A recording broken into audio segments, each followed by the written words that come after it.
ออกมาแล้วหอบของชนะเลิศเที่ยวที่3เป็นการพบกันระหว่างไก่ท้องแฝงบริคำใสจะอยู่ลองนับฟังว่าจะเป็นจังไหนว่าตอนนี้สาวน้อยมีขุนหอมอยู่ลองนับฟังจะเป็นจังไหนยังอีกยาวไกล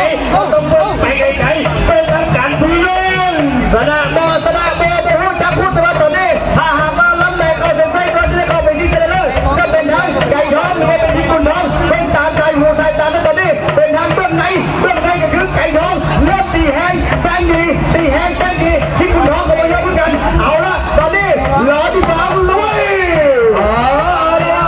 ลูกเคยมาแล้วบอกเตี้ยอยู่ไปมีคุณน้องหรือว่าไก่น้องกั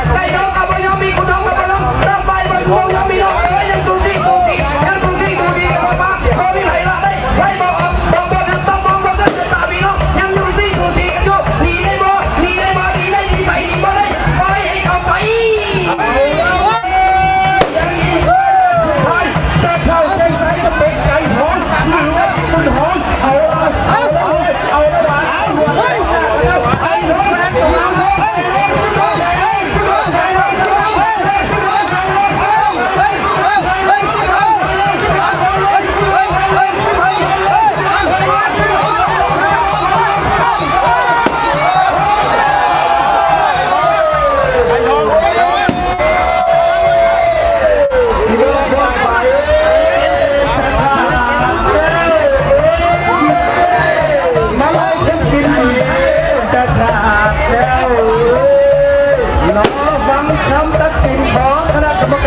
อาจารย์อุทัยเป็นเท่าไหร่เนาะ